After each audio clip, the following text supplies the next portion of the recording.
dado bom dia para os alunos, né? Eu vi que você entrou, falei, eita! Nossa, né, Karine?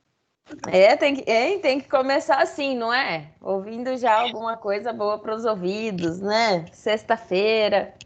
Então, para ver se anima, não é? Acabei de receber agorinha também um vídeo com uma música tipo gospel, né? A professora Débora, que mandou cedo agora também para mim. Aham. Muito bom para tudo isso aí. Tá certo. Então, é isso aí, né? Tem que movimentar, né? E nada como antes que quem a música os males espantam, né? Então vamos embora. Com certeza. Mas não basta tudo certinho então, né, dona Karina? Tudo certinho. Vou dar bom dia para os alunos aqui que eu ainda nem tinha dado. E aí, beleza? Um Falou, abraço. qualquer coisa, estamos juntos. À noite a gente se vê. Verdade. Abração, tá? Tchau, tchau. Beijão, tenha um ótimo dia. Obrigado. Você também. Bom dia, gente. Tudo bem com vocês? Espero que sim, né? Mais uma sexta-feira. Eu já estou em contagem regressiva para o final do semestre. Eu estava finalizando algumas coisas aqui no AVA antes de entrar e dar o bom dia e começar a aula para vocês, né? Mas aí com essa entrada do Tarcísio acabou antecipando até o que eu queria. Mas enfim, já finalizei aqui. Antes de começar, né, de falar de recursos, tem algumas coisinhas a falar, né, antes. Não deixem não deixem de responder lá as questões da Oficial 2 no sistema, né? Conta ponto para vocês. Não deixem de preencher o avaliar, né? O Lorga havia passado e eu passei para vocês, né? O preenchimento do avaliar, ele vai acarretar 300 pontos em todas as matérias, né? Então, na oficial, equivalente ao oficial 2, então às vezes faz a diferença aí para sua aprovação, então não deixem de fazê-lo, tá?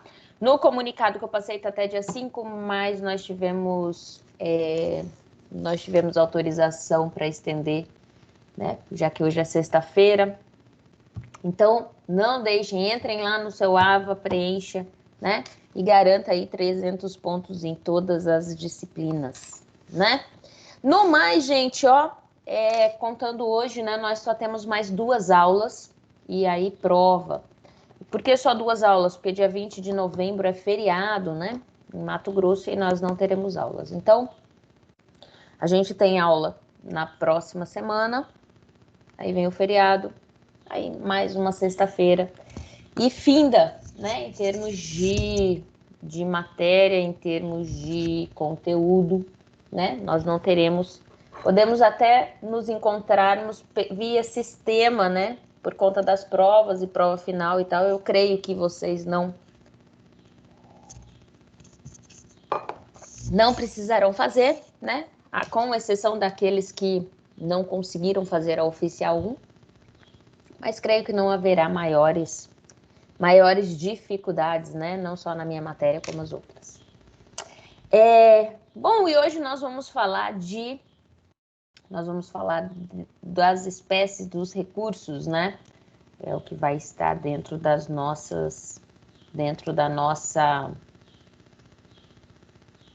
nossa fala hoje. E para a gente falar disso, né?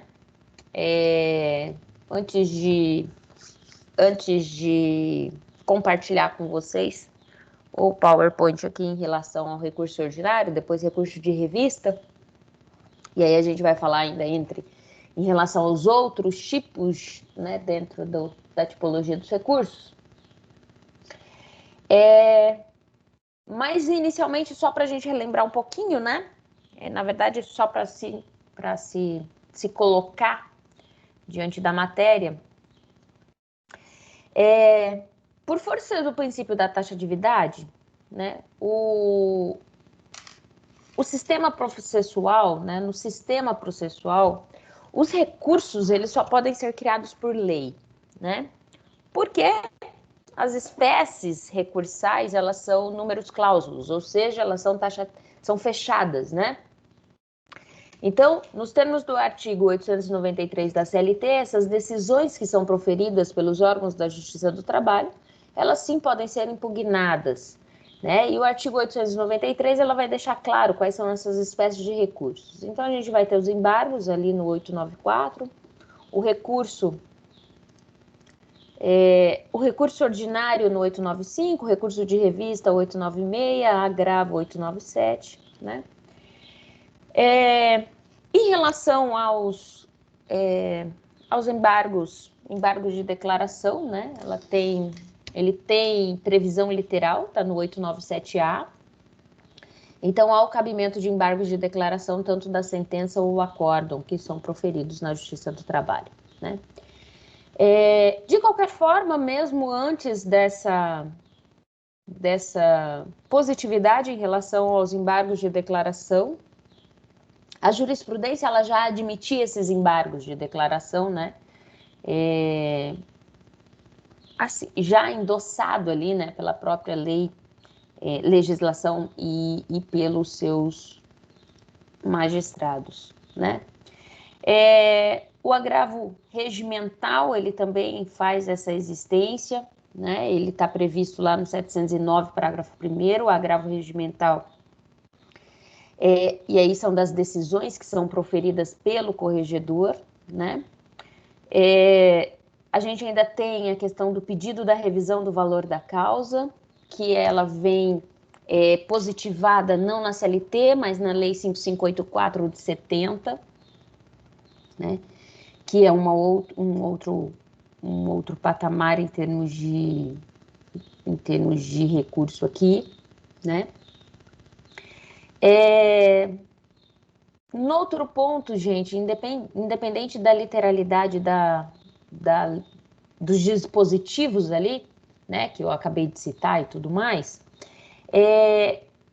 a gente tem uma aplicação subsidiária, né, vindo lá do CPC, no artigo 997, que é o recurso adesivo, tá? Então, para a Justiça do Trabalho também há o cabimento do recurso adesivo.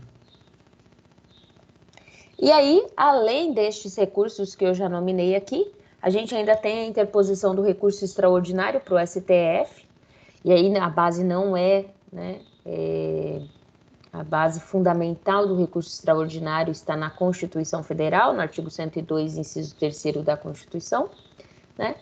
E vai se fazer menção ali no artigo 893, parágrafo 2º da CLT.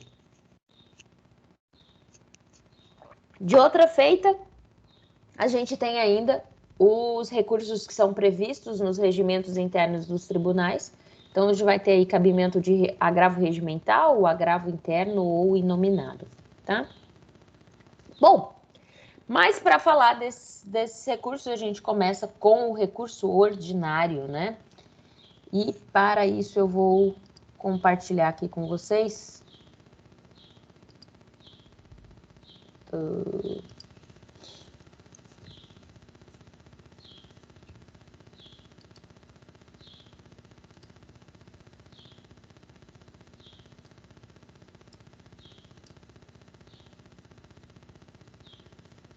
Deixa eu ver aqui se é esse. Esse aqui.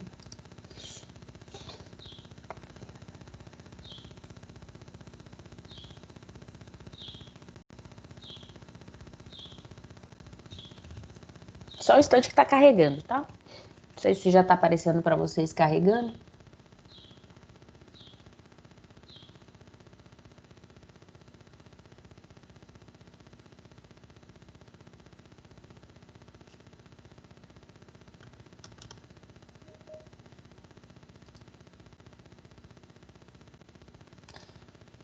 Todo mundo está conseguindo ver? A tela que eu estou...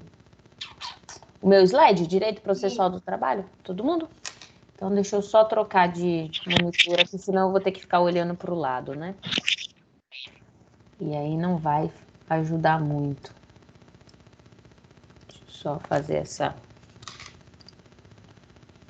Opa... diminuir minha tela aqui. Pronto. Né? Bom, vamos lá. Né? No direito processual do trabalho aqui, então, como falei para vocês, o recurso ordinário, ele vai ter ali cabimento a partir da sentença proferida em primeiro grau. Então, né, deixa eu chegar até o recurso ordinário, para a gente efetivamente falar dele. Bom, o processo do trabalho, ele vai ter início, ele vai ter a sua gênese ali, ela acontece desde a petição inicial, né? Então, você protocolou a petição inicial, é onde você bate as vias do judiciário e vem pedir o exercício dessa jurisdição, desse poder-dever do Estado em solucionar aquele litígio. Pois bem, a partir dessa petição inicial, a gente tem o trâmite processual, a gente tem o desencadear, né? O concatenar de atos no procedimento, seja o procedimento sumaríssimo, seja o procedimento ordinário. Então, a partir da petição inicial, a gente vai ter a primeira audiência, recebimento de contestação, se não houver acordo, impugnação, né? Vai-se fazer as provas via depoimento das partes, oitiva das testemunhas, se houver necessidade de perícia, se faz perícia, né? Encerra-se a instrução com as razões finais, né? Isso exigido no procedimento ordinário, não é exigência do sumaríssimo. Fez-se as razões finais, com as razões finais já finalizadas, o processo encontra-se maduro para a decisão desse juiz. Ou seja, esse proferir da jurisdição, né? Pois bem, e aí feito isso, o juiz vai sentenciar. Ou seja, ele vai decidir, né? Ele vai decidir esse processo e vai solucionar ali o litígio dentre, né, os parâmetros que estão configurados ali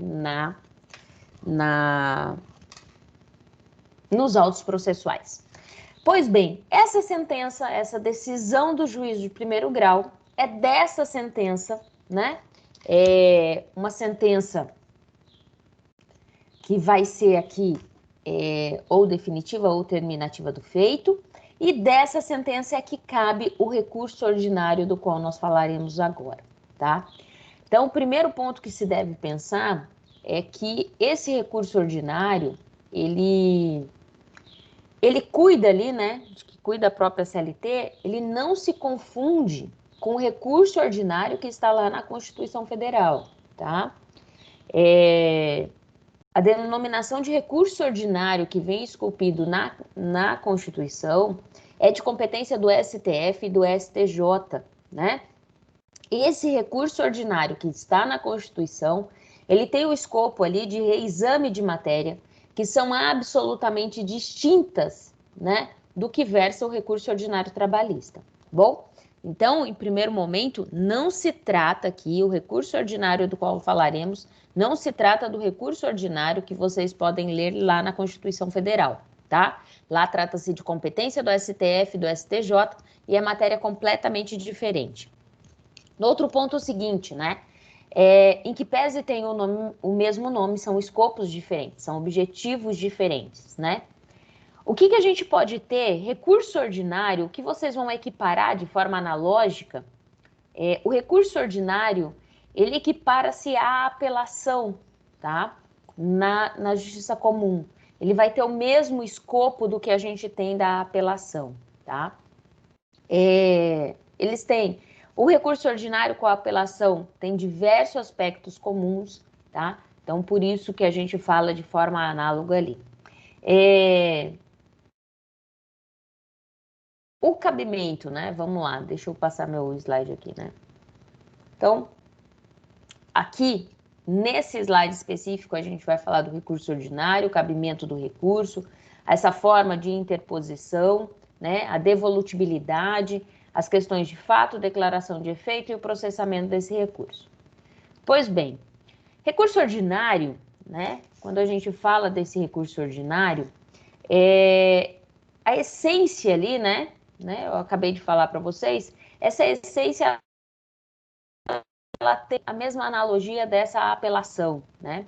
Ou seja, insurgir-se em relação à sentença que não lhe foi favorável nos moldes quais do seu pedido, seja do pedido lá da petição inicial, seja dos argumentos contrários na contestação. Então, o recurso ordinário, ele abre a possibilidade das partes, tanto o reclamante quanto reclamada, insurgir em relação àquela decisão que foi lhe proferida.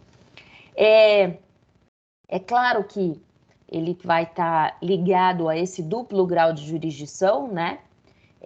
Até porque, quando a gente fala em duplo grau de jurisdição aqui, a gente está falando nessa possibilidade de revisão dessa matéria, né?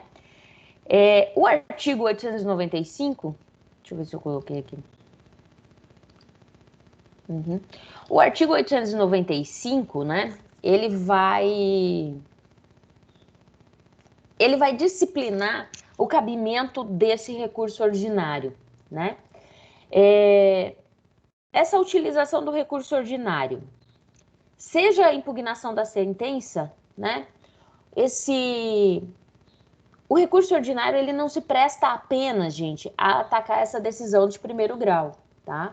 Ele também é manejado ali para impugnar acordos que são proferidos pelos tribunais regionais do trabalho, né, quando da competência originária, e tanto nas ações individuais, você vai ter mandado de segurança, ação rescisória, né, os dissídios coletivos, ações anulatórias de cláusula de acordo ou mesmo de convenção coletiva. Então, quando a gente pensa em recurso ordinário, a gente tem que pensar em duas oportunidades, né?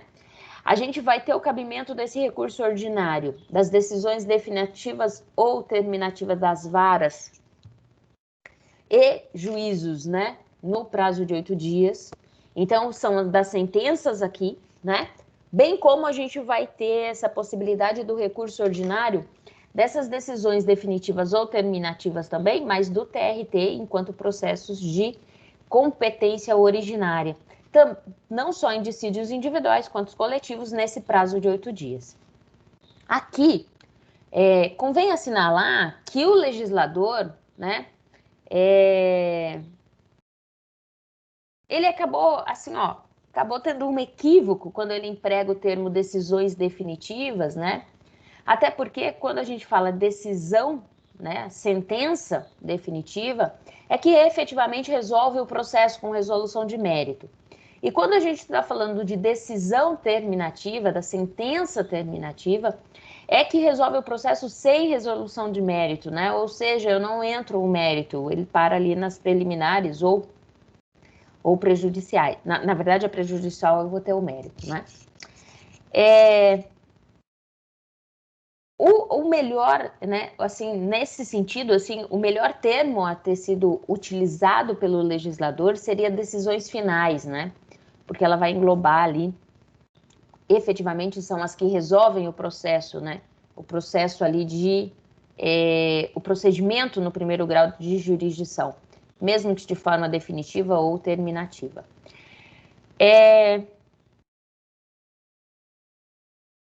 Outro ponto que se fala aqui, e que a gente tem que deixar claro também, é que as decisões interlocutórias, né, e que podem ser decisões interlocutórias de natureza terminativa do feito, elas devem ser impugnadas mediante recurso ordinário, né?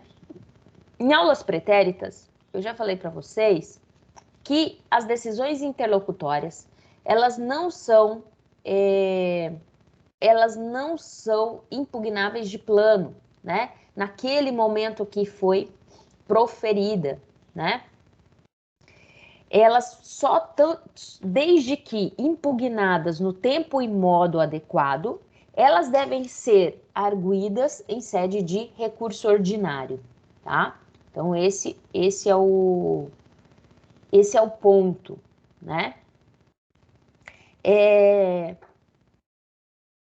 Outro sentido aqui, antes de prosseguir com o recurso ordinário, dentro do que a gente fala de decisão interlocutória, né? A súmula 214, ela vai excetuar essa questão vai criar uma excepcionalidade no sentido de recorrer já de plano da decisão interlocutória, que é a súmula 214, a linha C. Essa súmula, ela vai admitir a interposição imediata de um recurso ordinário daquela decisão que acolheu a exceção de incompetência territorial, tá? E aí acolhe, a exceção de incompetência ela é acolhida e esses autos são remetidos aos tribunais regionais diferentes, né, distinto à vara qual torna-se competente, é competente por força do artigo 615. Né? Então, nesta situação, é uma exceção para o cabimento do recurso ordinário já de plano na decisão interlocutória, tá? Que aí eu tenho, sim, uma decisão interlocutória impugnável de imediato pelo recurso ordinário.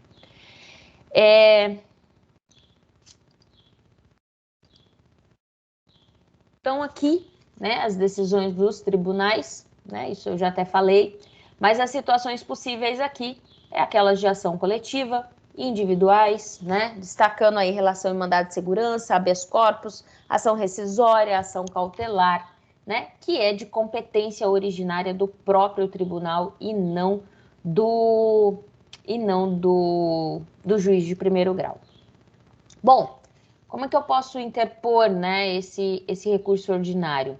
Esse recurso ordinário ele pode ser interposto tanto de forma escrita quanto de forma oral, né? Qual que é o ponto aqui, né, gente? A Justiça do Trabalho, ela preza pela oralidade, né, no seu trâmite. Então, como é que efetivamente aí vai acontecer, né, essa questão da apresentação de um recurso ordinário oral? O que acontece? Quando a gente falou do rito sumaríssimo, eu explicitei para vocês que a sentença, o juiz, ele pode, né, pelo rito em si, caberia ao juiz efetuar a sentença já em audiência, né? Já findando a audiência una ali, ele já sentencia. A partir da sentença ali, uma vez cientificada, você já tem o prazo para o recurso ordinário. Então, poderia a parte ali, de forma oral, já, né, processar, já protocolar, já arguir aí os seus fundamentos para o recurso ordinário. Pode acontecer? Pode, tá? Pode acontecer. Mas na prática, como é que funciona? Na prática, gente, as sentenças, com exceção de alguns juízes, mesmo no rito sumaríssimo, são poucos os juízes que proferem a sentença já em audiência, tá? E mesmo proferindo, né, ali não se extingue o seu prazo para o recurso ordinário, né? Você vai ter o prazo aí de 8 dias para o seu recurso ordinário. Então, na prática, mesmo daquele juiz, mesmo naquela situação em que o juiz profere a sentença em audiência, os advogados, né, e mesmo as partes, né, pelo ius postulante, optam por ter o benefício dos 8 dias e faz a interposição do recurso ordinário via escrita, né? Até para que tenha maior facilidade e maior conteúdo em termos de contraditório e ampla defesa diante daquela sentença que foi proferida, tá? Para que se não esqueça, né, qualquer situação.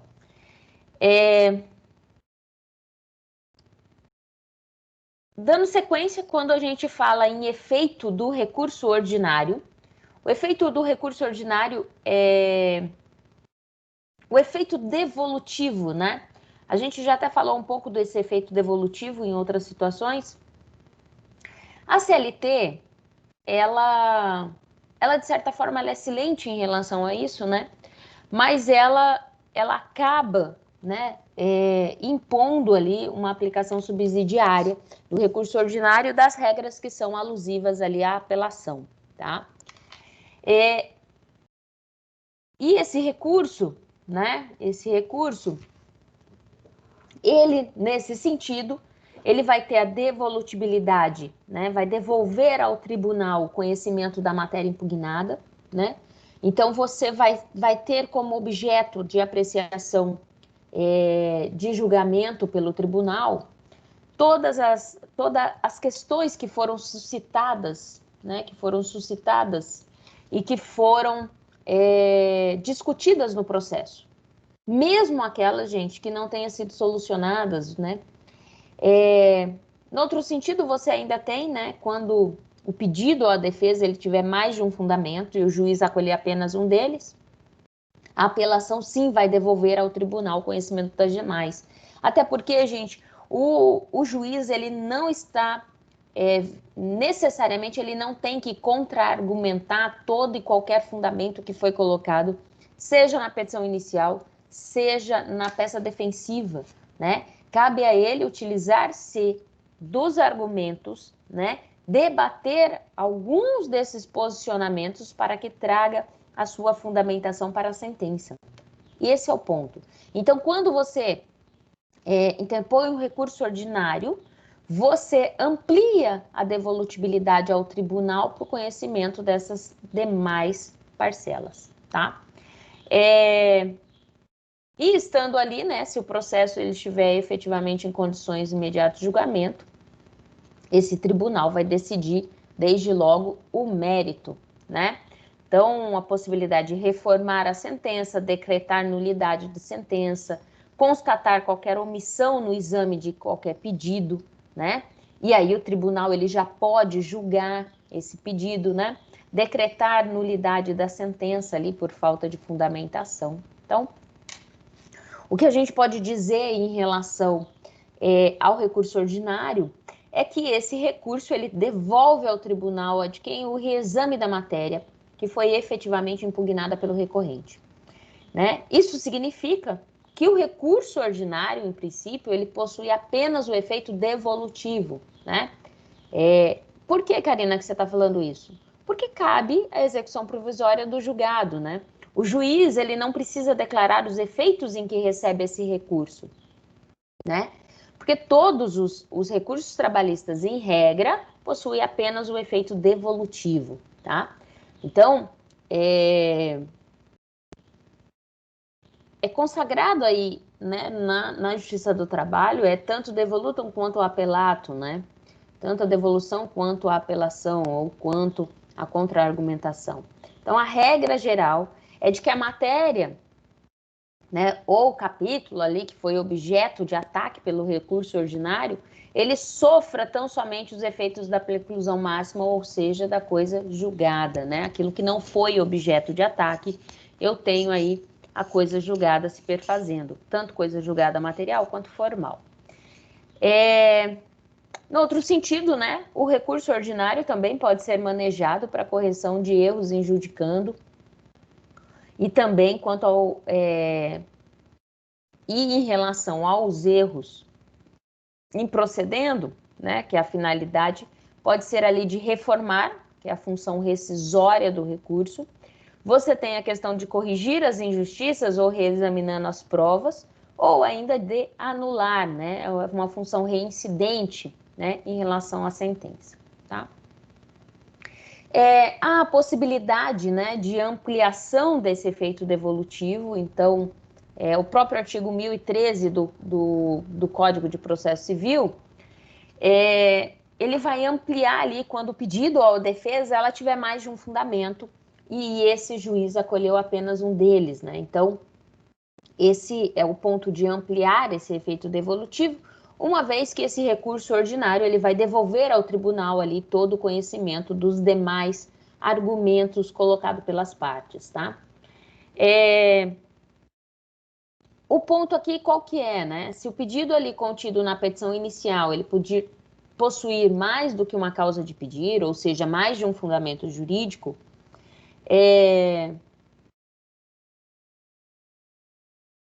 a sentença acolher ali apenas um deles, o recurso ordinário ele também devolve ao tribunal esse conhecimento das demais causas de pedir. Então, por exemplo, a empregada ali dispensada sem justa causa, ela ajuiza a ação pedindo reintegração no emprego e alega 2 fundamentos. Que se encontra grávida e que era dirigente da CIPA, ou seja, a Comissão Interna de Prevenção de Acidentes, e foi eleita ali antes da sua dispensa. Então, se neste caso a sentença julgar procedente o pedido com apenas, com base apenas no fundamento 1, por exemplo, examinar o recurso ordinário interposto pela ré, ele não vai ficar distrito tão somente ao primeiro fundamento. Ele pode negar provimento ao apelo e manter a sentença pelo fundamento 2, que nem sequer tinha sido apreciado pelo juízo, tá? Então, tratando-se de mais de um fundamento da contestação, e se a sentença acolher apenas um dele, também poderá o juízo aí conhecer do recurso ordinário, manifestar-se sobre o fundamento não apreciado pelo juízo, a qual. O TST, gente, vai dizer o seguinte, que se a transferência da matéria ao tribunal, ela ocorre ali por força desse efeito devolutivo, em profundidade do apelo ordinário, tá? E é o que vai colocar ali, é o que prevê efetivamente a súmula 393, 1 do TST, que eu recomendo depois a leitura de vocês, Nesse contexto, se for julgada improcedente a ação, os fundamentos jurídicos da defesa que não foram apreciados na sentença, eles podem ser objeto de exame pelo tribunal em sede de recurso ordinário, tá? Sem que haja necessidade aí do recurso do vencedor, Então, por exemplo, a contestação sustenta duas hipóteses, dois fundamentos, portanto, de justa causa, e a sentença arrima-se apenas em uma delas e julga improcedente a ação. Ok. Neste caso, havendo um recurso ordinário do autor, o tribunal está autorizado a examinar a outra justa causa, que não foi apreciada pela sentença, tá? Ainda, mesmo assim, que não tenha sido renovada essa fundamentação em contrarrazão, Então, a súmula 393, ela vai permitir ali o tribunal examinar esses feitos, tá? Tanto contido na inicial quanto na defesa, e que sequer tenha sido apreciado pelo juízo de primeiro grau, Outra situação é que a gente vai ter no recurso ordinário é a questão do efeito translativo, A gente falou do efeito translativo aula passada, que é a possibilidade, do tribunal ele suscitar ali, considerar as matérias de ordem públicas e que devem ser conhecidas de ofício por este órgão. Então, independe de argumentação, de arguição, das partes ou mesmo do Ministério Público, tá? A gente está falando ali das questões que não se sujeitam à preclusão enquanto não estiver transitada em julgado essa decisão final. Então, a gente tem como os pressupostos processuais, condições da ação, Essas questões, elas são transferidas ao reexame do tribunal, não por força do efeito devolutivo, mas em decorrência do efeito translativo, tá? Então, é um outro ponto que a gente vai ter em relação ao recurso ordinário, tá? É claro, gente, que o efeito translativo ele não implica na reformatio impégios, ou na reforma paprior, pois por meio dele, esse tribunal ele não vai examinar o pedido, ele não vai examinar a lide, mas sim questões de ordem pública, que são conhecíveis de ofício na sede lá dos recursos de natureza ordinária. Então, aqui, não há que se falar, não há que se falar, não há lugar por efeito translativo nos recursos de natureza extraordinária. É o que a gente vai ver no recurso de revista, recurso de embargos ao TST, que não há esse efeito translativo. Até porque eles vão ter requisitos próprios, que é a exigência ali do pré-questionamento, mesmo se tratando de incompetência absoluta, tá? Mesmo se tratando de competência absoluta. As questões de fatos, que não são propostas em juízo, então permite, suscitar ali o que não foi proposto em juízo, deixou de fazê-lo em decorrência de força maior, também há essa possibilidade, tá? Isso está lá no artigo 114, eu estava falando do artigo 113, então você tem a permissibilidade aqui de suscitar né, essas questões de fato em grau de apelação, né? Mas não se trata aqui, gente, de formulação a novo pedido, tá? Não se acarreta novo pedido, mas de questões de fato que não foram arguídas, né? Devidamente arguídas e suscitadas ali naquela petição.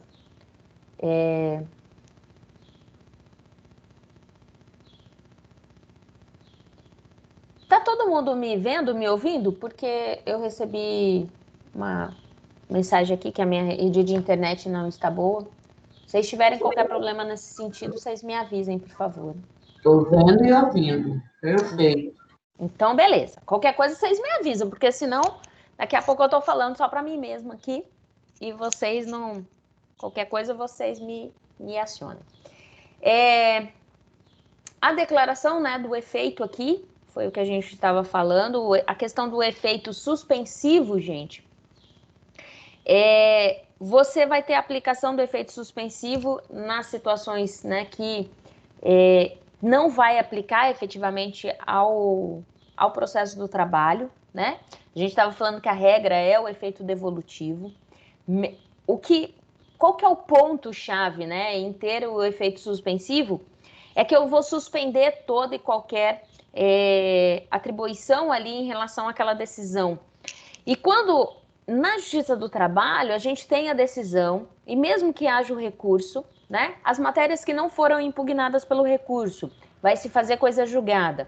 E aí eu posso ter a execução definitiva dessas matérias.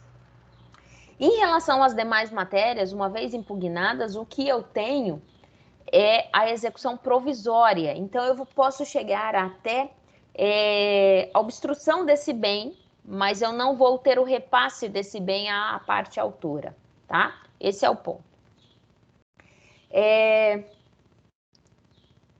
O processamento. Mas antes de falar de processamento, eu vou falar da questão da prescrição do recurso ordinário, né?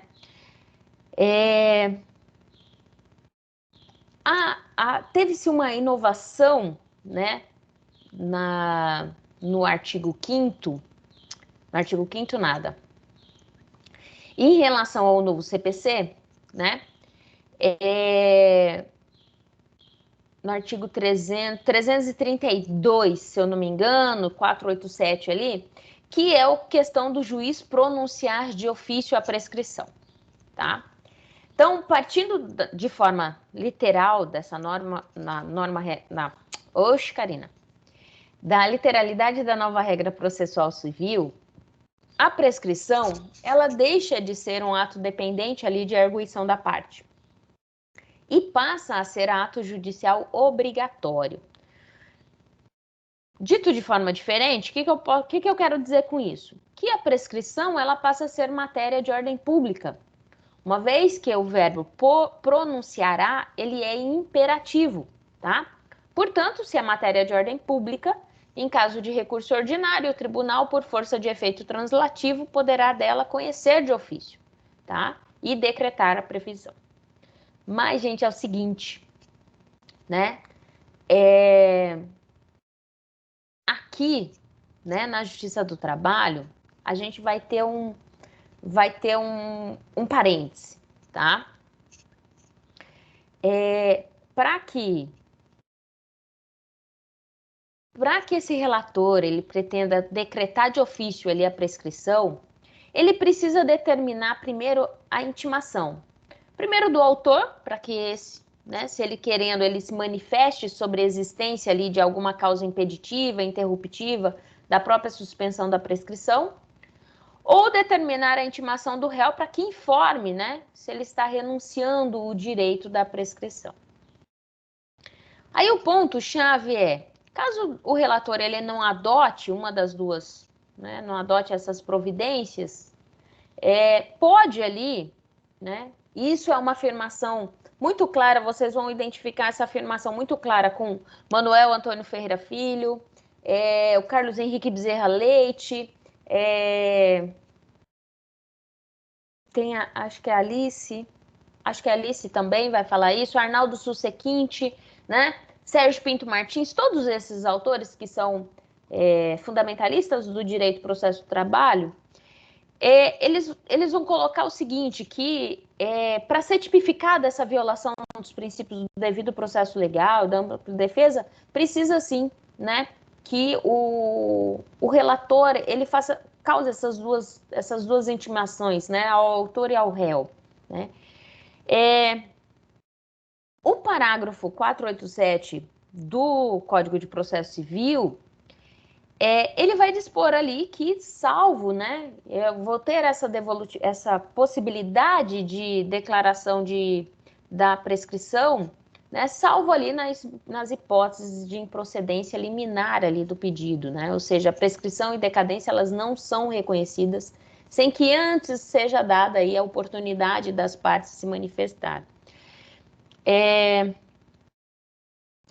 Essa questão de declaração de ofício da prescrição na Justiça do Trabalho, ela traz, gente, uma divergência na doutrina.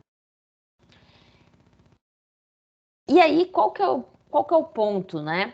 O Manuel Antônio Teixeira Filho, ele coloca no seguinte ponto, assim, que o juiz ele declarará, né?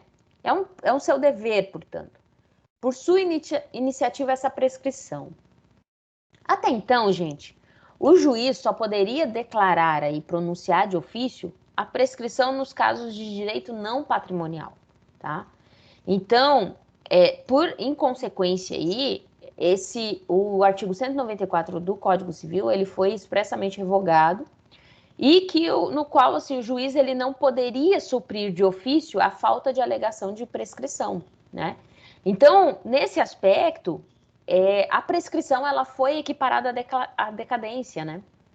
Então, enquanto estabelecida por lei, deve ser declarada de ofício. Isso estava dizendo lá o Código Civil, artigo 210. Aí, qual que é o ponto, né? Qual que é o ponto aqui de exame, né? Inclusive, para o Manuel Antônio Teixeira Filho.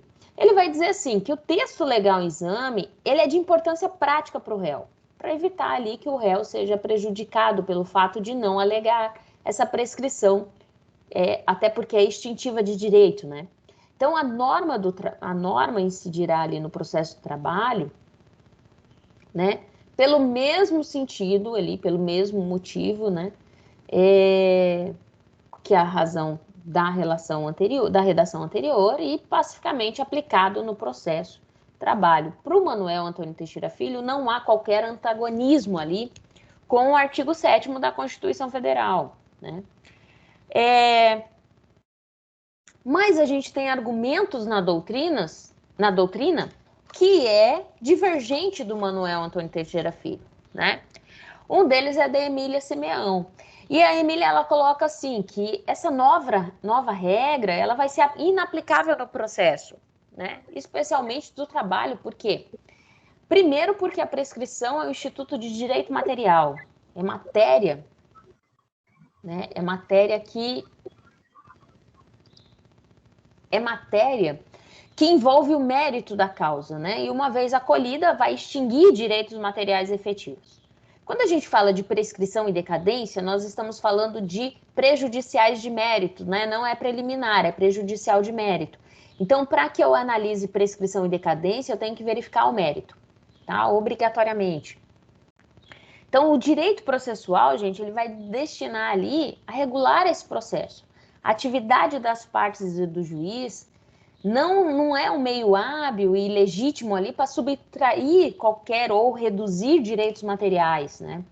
Então, no processo do trabalho, a prescrição aplicável é sim do artigo 7º, do inciso 29 da Constituição Federal. Você vai combiná-lo com o artigo 11 da CLT e que vai, no que tange ali os procedimentos, né? A forma que é aplicada deve-se observar a lei do Código Civil, aplicação subsidiária, mas que sejam efetivamente compatíveis com o processo do trabalho, né, e com seus princípios. Então, dessa feita, a Emília ela vai entender que é vedado ali ao juiz aplicar de ofício a prescrição, tá? Porque neste ponto, a prescrição na Justiça do Trabalho, ela não é silente, eu tenho de forma expressa no artigo 11 da CLT, portanto, não há aplicabilidade subsidiária nesses termos, né? E de outra feita, ela coloca que os direitos, as garantias individuais, direitos sociais, eles não podem ser atingidos ali por uma norma infraconstitucional, né, no sentido de reduzir, de eliminar, né, sob pena, inclusive, de inconstitucionalidade, né. Então, ela vem com debatendo, né, parte a parte. E o que a gente vai falar em termos de jurisprudência atual e majoritária do TST nesse sentido, né? O TST também entende que essa decretação de ofício da prescrição, ela é incompatível com os princípios do processo do trabalho, né? E se vocês tiverem curiosidade e acessarem o TST, vocês vão encontrar inúmeros julgados em relação a essa inaplicabilidade no processo do trabalho, tá? E de sorte aqui, né? Não menos importante, é que a gente precisa reconhecer que o advento da Emenda Constitucional 45 de 2004, as novas ações tendo por objeto critério de natureza diversa dos alimentares, elas passam a ter competência da Justiça do Trabalho, né? Então, nessas ações também parece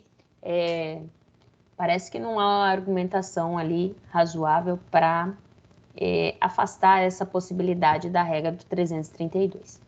Feito? Antes de falar de processamento, a gente ainda tem a questão do efeito expansivo, né, no recurso ordinário. Esse efeito expansivo, ele pode ser subjetivo ou objetivo. O efeito expansivo aqui, né, ele vai ocorrer nas hipóteses em que o recurso interposto por um dos litisconsortes, né, vai aproveitar os demais. Esse efeito ele só vai ocorrer no litisconsórcio unitário, né? A gente falou isso na aula passada, lá em relação aos efeitos. E em relação ao expansivo objetivo, né? Vai implicar aí, né? A gente pode implicar no seguinte questionamento, né? Pode efetivamente o tribunal, assim, anular a sentença que não reconheceu uma relação empregatícia, declarando esse autor carecedor do direito de ação, ingressar ali no mérito e apresentar os demais pedidos que foram formulados na petição inicial, né?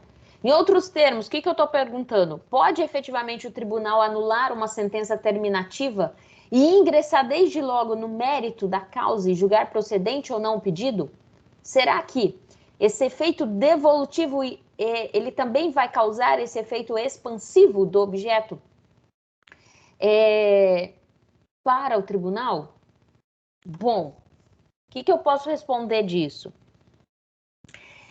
A doutrina majoritária, a princípio, ela considerava assim que o tribunal ele deveria se limitar ali a anular a sentença e determinar desde logo o retorno dos autos a juízo a cor e para que esse prosseguisse o julgamento do mérito, né? Sob pena ali de caracterizar uma supressão da instância ou mesmo a violação desse do princípio de duplo grau de jurisdição.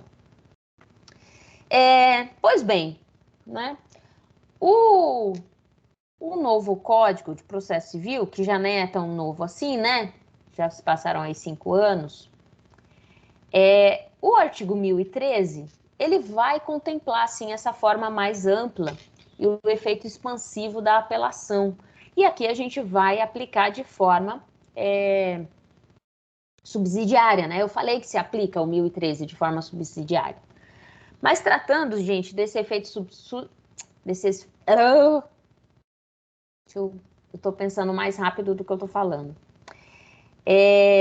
Tratando, então, esse efeito expansivo, né, objetivo, em relação à apelação, né, é em função da lacuna ali normativa do próprio texto consolidado.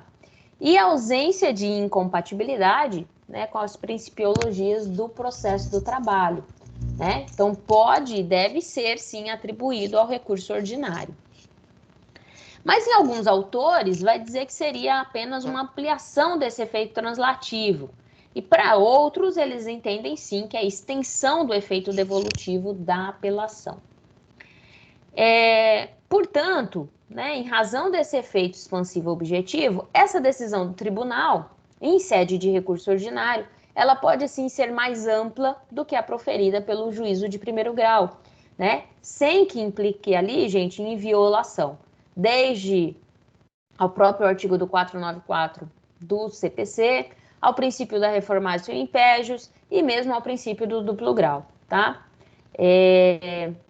Então, desta feita, o tribunal pode sim, na mesma sessão, julgar imediatamente o mérito, a lide, o pedido, né? Desde que verificada qualquer uma das hipóteses previstas lá no artigo 1013 do CPC, tá?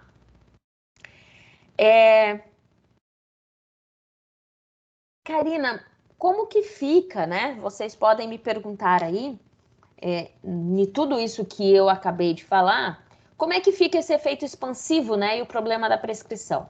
Bom, nesse sentido, gente, né? A gente tem 3 correntes, né? Então, a primeira pergunta que vocês podem me fazer é assim, ó. Pode efetivamente o juiz adquém, ao dar provimento ao recurso da sentença, que pronuncia aí essa prescrição total, né? Alisson, Adentrar. vem cá.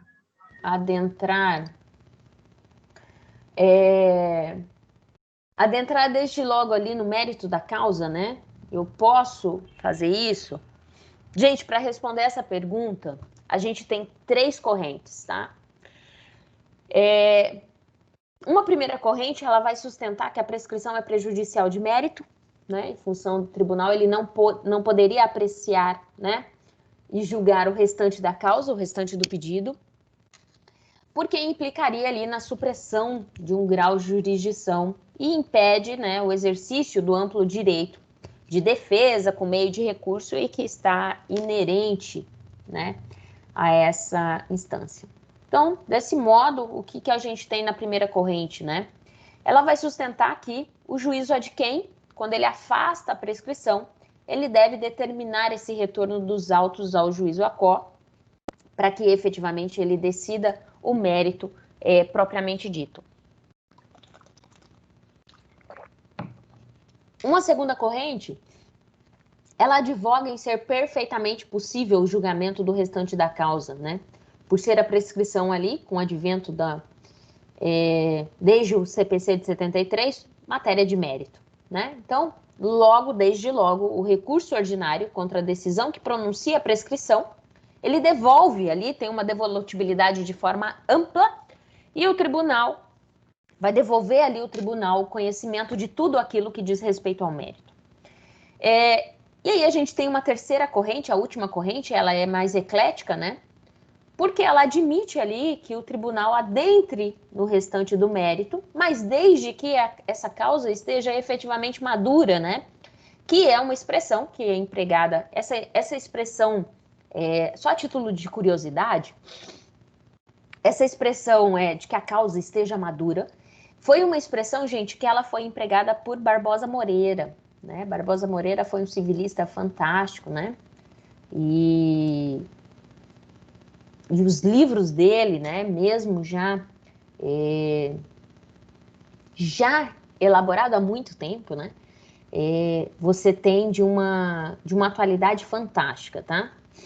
Então, essa expressão esteja madura, né, ou seja, esteja pronta para a decisão, essa é uma expressão que foi trazida por Barbosa Moreira. Mas isso é a título de curiosidade, né, dentro do direito. Então, mas o que ele quer dizer com isso, né? Que essa causa esteja devidamente instruída para o julgamento por inteiro, né? Então, desde que as demais matérias referentes ao mérito, propriamente dito, tenha sido objeto de apreciação e discussão no juízo de primeiro grau, pode sim esse tribunal prosseguir o julgamento da lide. Exemplificando isso, né? Pensa comigo. Se o pedido é de adicional de insalubridade, por exemplo, com a produção de prova pericial e debate das partes sobre a matéria, e a sentença ao final vier e pronunciar a prescrição total que foi suscitada na contestação, nada impede, gente, que o tribunal, reformando a sentença no tópico relativo à prescrição, ele aprecie e julgue aí o restante da causa, né? É claro que aqui eu preciso ter elementos suficientes nos autos para que se permita essa apreciação de todo o mérito, tá? Esse é o ponto. Então, ocorre aí essa possibilidade, né, de arguição em relação ao tribunal. Só para ficar mais claro, e para a gente finalizar essa questão de efeitos, né, em relação ao efeito suspensivo, né, só para que eu aclare um pouco mais em relação ao efeito suspensivo, não há previsão na CLT para que o juiz possa conceder ali efeito suspensivo ao recurso ordinário, tá? Essa possibilidade, ela se abre na Lei 10.192, lá de 2001, e é uma lei que prevê essa possibilidade em recurso ordinário contra sentença, normativa mais proferida em indicídio coletivo, tá? E vai dispor aí sobre a faculdade, né, do ministro-presidente do TST designar audiência prévia de conciliação no caso de um pedido de efeito suspensivo, né, o recurso ordinário interposto ali à decisão normativa da Justiça do Trabalho. E aí, não obstante a essa não previsão da CLT, a jurisprudência, gente, tem sim admitido em situações excepcionais, né, a aplicação ali subsidiária do processo civil, né, mediante um uso de ação cautelar inominada, com pedido de liminar, né, com objetivo único, né, essa cautelar, ela tem um objetivo único de dar aí efeito suspensivo a esse recurso, tá? E isso está lá previsto já na cláusula 414 do TST, né, em que ela vai possibilitar, né, vai admitir a obtenção de efeito suspensivo mediante aí requerimento dirigido ao tribunal, ao relator ou mesmo ao presidente ou vice-presidente, né, por aplicação subsidiária ao processo do trabalho, lá do artigo 1029 do CPC, tá?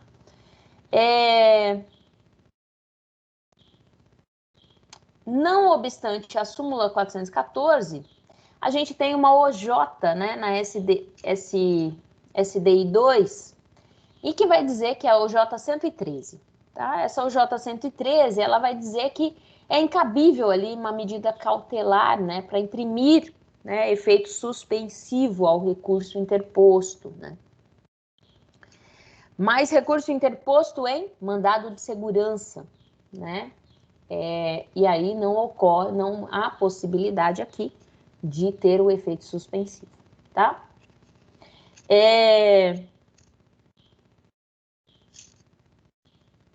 Essa OJ, gente, né? Essa OJ 113, arguindo-se já que o CPC de 2015 ela extinguiu, né, a ação cautelar, a OJ ela cabe aí, ela está passível de cancelamento ou deve ser alterada ali em função dessa previsão de tutela provisória cautelar antecedente, tá? Em lugar ali da ação cautelar. Mas isso ainda está por fazer lá do TST. Feito? Em relação a, antes mesmo de, né, o processamento, né, aqui dos autos, voltando aqui, já que eu me ative bastante aos efeitos, quando a gente fala nesse processamento do recurso ordinário, então você tem desde, são todos os atos, né, o concatenar de atos desde a interposição, desde a proposição desse recurso ordinário até o seu julgamento pelo tribunal, né? Então, quando a gente fala em processamento, a gente está compreendendo aqui, ó, a interposição, as medidas preliminares do julgamento e do próprio julgamento. Antes de falar da interposição propriamente dita, Os pressupostos de admissibilidade nós falamos na aula passada, então só para a gente retomar um pouquinho, né? A admissibilidade do recurso ordinário, eu devo retomar ali que está no slide, mas antes que eu me esqueça, né? Porque isso tá fervilhando aqui na minha cabeça, então antes que eu me esqueça de falar disso para vocês, é melhor eu já colocar para fora, e mesmo que depois tenha os slides a posteriori, aí eu retomo. Na aula passada, a gente falou dos pressupostos de admissibilidade, né? E qual que é o ponto, gente? A admissibilidade do recurso ordinário, ela está, assim, condicionada à satisfação dos pressupostos recursais genéricos, né? Que a gente viu na aula passada. Então, o primeiro ponto deles é o preparo, né? Que são as custas e os depósitos recursais. O recurso ordinário, ele está, sim, sujeito ao pagamento de custas, né? No caso da sentença, contém aí ainda a obrigação de pagar a quantia, né? Ao depósito recursal, que é as custas ali, né? O recorrente, ele deve comprovar ali dentro desse prazo de 8 dias, para essa interposição do recurso ordinário, o pagamento, né? E a respectiva comprovação ali das custas, né? Em se tratando de condenação do empregador, essa obrigação de pagar a quantia, além do recolhimento das custas, há a questão da comprovação do pagamento do depósito recursal, né? O que você tem aqui, né? As pessoas jurídicas de direito público, né? Exemplo dos Correios, né? Massa falida, destinatários de assistência judiciária ou de beneficiários da justiça gratuita, eles não estão sujeitos ao preparo, tá bom? Não há que se falar em preparo. Então, as entidades ali filantrópicas, empresas em recuperação judicial, né? O valor, no caso delas, o depósito recursal ele é reduzido pela metade, né? No caso das entidades sem fins lucrativos, né? De empregadores domésticos, microempregadores, né? Então, deve ser obedecido. Reclamante não paga preparo, tá? Ele vai pagar as custas, né? Se assim for determinado, né? Se ele não for beneficiário da justiça gratuita, cabe a ele o pagamento das custas. Outro ponto aqui é a capacidade, a representatividade, né? Gente, até recurso ordinário tem o cabimento do ius postulandi, então, nesse sentido, eu não preciso, né, da utilização, não preciso que esse recurso ordinário ele seja interposto por intermédio desse juiz, de um advogado. A parte pode, assim, fazê-lo, né? Então, é isso que está previsto na súmula, inclusive na súmula 425 do TST. De outra feita, né, o procedimento, né? Então, vamos lá para o procedimento efetivo, né? Então, tenham esses requisitos muito firmes de convicção, né? Porque a interposição do recurso ordinário em que não obedeça os requisitos implica-se na negativa de seguimento desse recurso, tá? Pois bem, né, no primeiro grau de jurisdição trabalhista, esse recurso ordinário da sentença ou da decisão terminativa do feito, né, ou mesmo na hipótese da 214, da súmula 214C, ele deve ser interposto no prazo de 8 dias, né? Essa petição, ela tem que ser dirigida, né, ao juízo que proferiu a decisão, tá? O juízo de primeiro grau, aquele que proferiu a sentença, é ele que vai admitir ou não esse recurso. Essa admissão, gente, ela trata do primeiro juízo de admissibilidade desse recurso ordinário. E ele é feito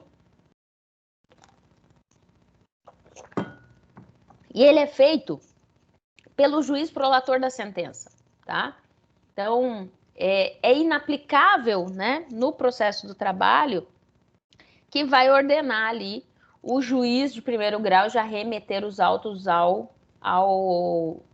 tribunal, independente do juízo de admissibilidade, né? Não se aplica isso na Justiça do Trabalho.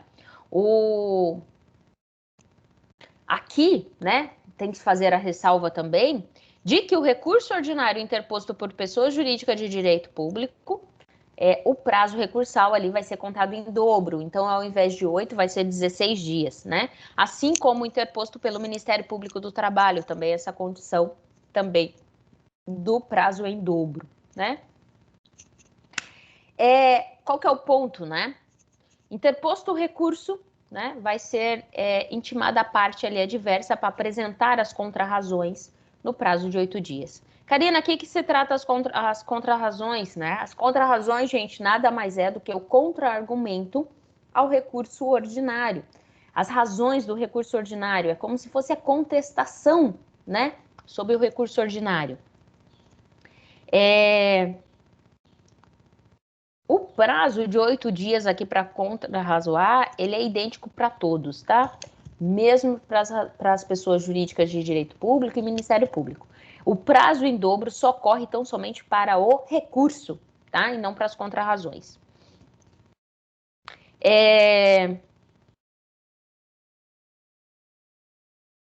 Admitido o recurso, né? E se houver ali as contrarrazões, o juiz prolator da decisão, ele remete os autos ao tribunal, né?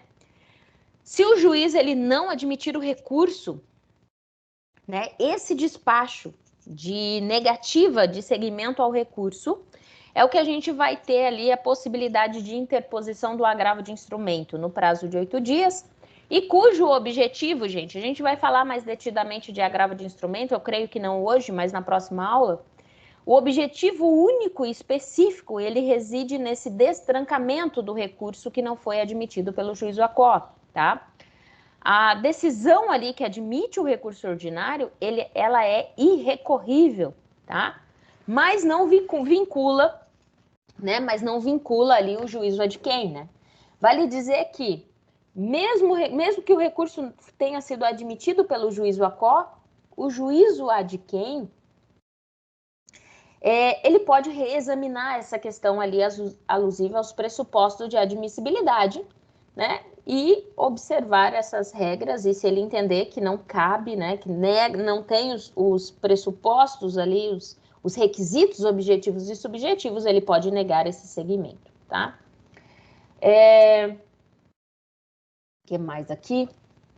Acho que já tá ali, isso eu já falei de tudo. E aí vamos em frente aqui, para a gente, depois que eu terminar aqui, fazer um intervalo e a gente volta e fala de recurso de revista. Então, decorreu o prazo aqui para apresentação das contrarrazões, né, com ou sem, né, o juiz vai despachar determinando o envio dos autos ad quem, né. Então, com o encaminhamento dos autos ao órgão superior, vai cessar a atuação do juiz ACO, né, no recurso interposto, embora essa atividade do juiz ela possa prosseguir, né, na hipótese de o vencedor ali recorrido obtiver uma carta de sentença para execução provisória, tá? E assim segue, né? Aqui, né, essas medidas preliminares,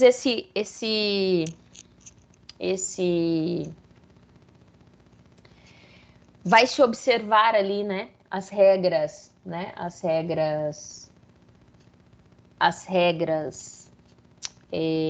do regimentais específicas, né, na própria sessão de julgamento. O presidente, né,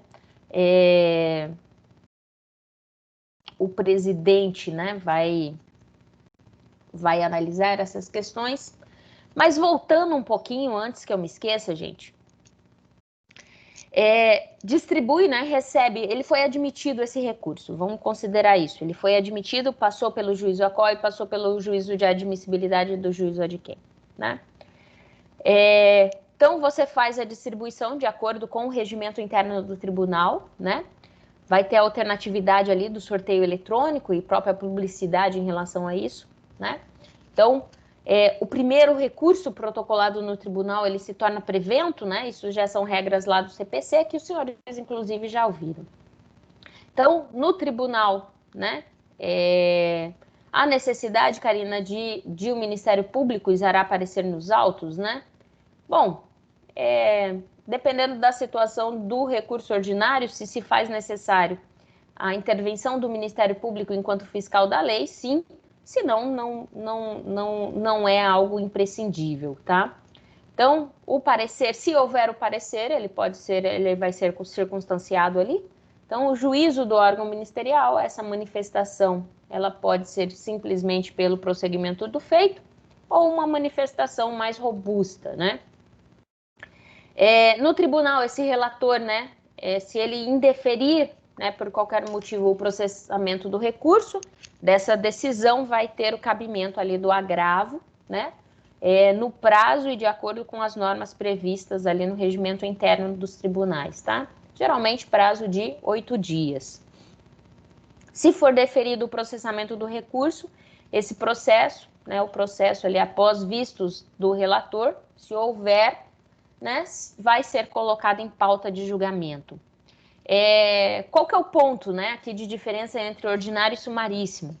No procedimento sumaríssimo, esse recurso ordinário ele vai ser imediatamente distribuído. Uma vez recebido no tribunal, ele vai liberar no prazo máximo aí de 10 dias, e a secretaria ou a turma vai colocar imediatamente em pauta de julgamento, tá? Aqui, gente, olha só, os tribunais regionais, eles são divididos em turmas, né? Então, pode designar aí a turma para o julgamento dos recursos ordinários e eles são interpostos ali dessas sentenças prolatadas nas demandas sujeitas ao procedimento sumaríssimos, né? Então, observada ali algumas normas regimentais, né, de acordo com o regimento interno de cada um dos seus tribunais. Na sessão de julgamento, o presidente vai determinar que o secretário vai apregoar as partes com indicação do número e espécie do processo. O relator faz o relatório da causa, aponta os fatos relevantes para o deslinde da causa. Tá? Ato contínuo, o presidente concede a palavra aos advogados das partes, né, em termos de sustentar oralmente as suas razões. Os advogados eles podem ficar dispensados de apresentar essa sustentação oral, quando o relator, né, entender que é desnecessária.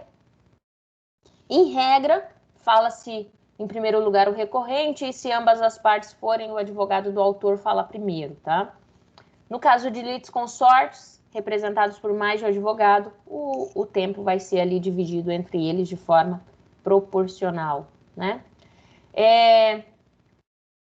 Feita essa sustentação oral, com ou sem ela, né, inicia o julgamento. O primeiro vota o relator, depois vota o revisor, em seguida aí a ordem de antiguidade votam os magistrados do tribunal daquela turma, né? Ao advogado é permitido, sim, o uso de palavra pela ordem, em qualquer tribunal, né? Você pode fazê-lo intervenção por intermédio aí, mediante, né, uma intervenção sumária, para esclarecer ali qualquer equívoco ou mesmo dúvida que possa surgir em relação aos fatos, né? Na ordem do julgamento, primeiro são analisadas as questões relativas ao conhecimento do recurso, né, sejam eles os pressupostos de sua admissibilidade. Se conhecido o recurso, segue para os exames ali das questões preliminares ou prejudiciais. Então, antes do exame do mérito...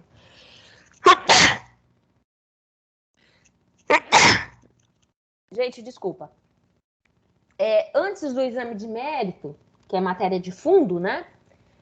Se não tiver conhecimento, sim, compatível ali com a decisão, né, adotada ali quanto a elas.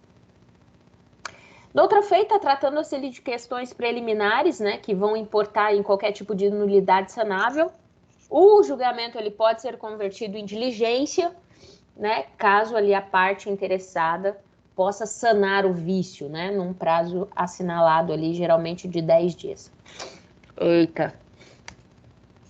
Minha imunidade tá uó, hein, gente? Semana passada passei gripada e agora... Mas é a força da garganta. Bom, se E aí, quando terminada ali toda qualquer providência, né, se tiver abertura de diligência, aí sim compete para o julgamento do recurso, né? Se não for acolhida questões preliminares ou prejudiciais, né, e não existir nenhuma necessidade de diligência, segue esse julgamento da matéria principal e aí vai ter o pronunciamento, de acordo com como eu já falei, né, do relator, revisor e os demais vogais. Colhidos os votos, né, proclama a decisão, vai designar para redigir o acórdão, o relator, se vencido, né? Esse acordo pode ter ou não emendas, né?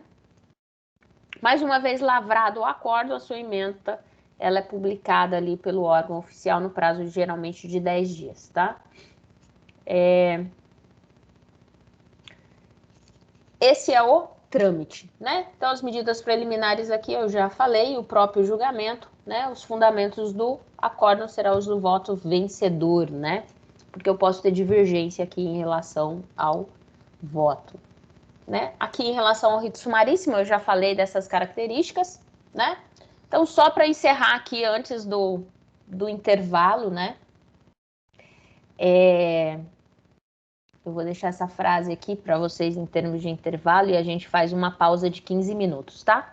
Agora são 9h24, então a gente vai fazer uma pausa até as 9h40 e aí eu retomo e eu vou falar de recurso de revista. E a frase qual eu deixo aí é, você precisa fazer aquilo que pensa que não é capaz de fazer. E para abrir um parênteses, gente, em relação a isso, eu posso dizer a vocês que é muito nítido isso, né? Às vezes a gente não acredita em nós mesmos e duvida, né, do que a gente é capaz de fazer. E aí eu vou abrir um parênteses, né, de uma felicidade qual eu tive ontem e que isso ficou muito claro para mim. Bom, eu falei desde o início do semestre, né, eu estou em fase de elaborar minha tese e a discussão, né, na arguição de material e tudo mais. E ontem eu estava discutindo o meu sumário provisório com a minha orientadora, né? E o meu tema é um tema inovador, assim, é um tema que pouco se foi discutido no mundo, né? É uma autorregulação e foi pouco discutido. É voltado para o agronegócio, é voltado para o meio ambiente, é voltado para a sustentabilidade, mas pouco se foi discutido. E eu estava me sentindo muito insegura em relação ao meu tema, porque eu estava, assim, uma visão muito pequena até, entendendo que ele era apenas, estava cabendo mais para um artigo do que necessariamente para a tese. E aí eu elaborei o meu sumário provisório, diante do que a gente já tinha discutido alguma coisa, e minha orientadora tinha me mandado um e-mail só assim, precisamos conversar sobre o sumário provisório. E aí, qual que foi minha perspectiva, né, diante daquilo? Nossa, tá tudo errado, né? Eu fiz merda, né? Com perdão da palavra aqui, né? E aí, gente, ontem a gente teve a oportunidade de fazer o meeting e discutir, e pelo contrário, né? Ela me surpreendeu, assim, dizendo que estava fantástico o sumário que eu tinha mandado para ela e tal. Mas eu tô querendo me gabar com isso? Não, gente, não é isso não. É nesse sentido dessa frase. Né? Eu nem me recordava que nesse PowerPoint estava essa frase, mas é para mostrar para vocês assim, acreditem mais em vocês, né? Sejam crentes de vocês mesmos, porque realmente a gente acha que não é capaz de fazer as coisas e aí é que a vida surpreende e traz e fala, não, você é capaz e nós somos capazes de fazer aquilo que a gente quer fazer, mesmo que a gente não acredite nisso, tá? Fica no intervalo, daqui a pouquinho a gente se vê. Eu vou dar pausa aqui e a gente volta para falar de recurso de revista ainda hoje. Feito? Só vou parar a gravação, gente, continuem na sala. Né? 9h40 eu volto a falar. Até daqui a pouco.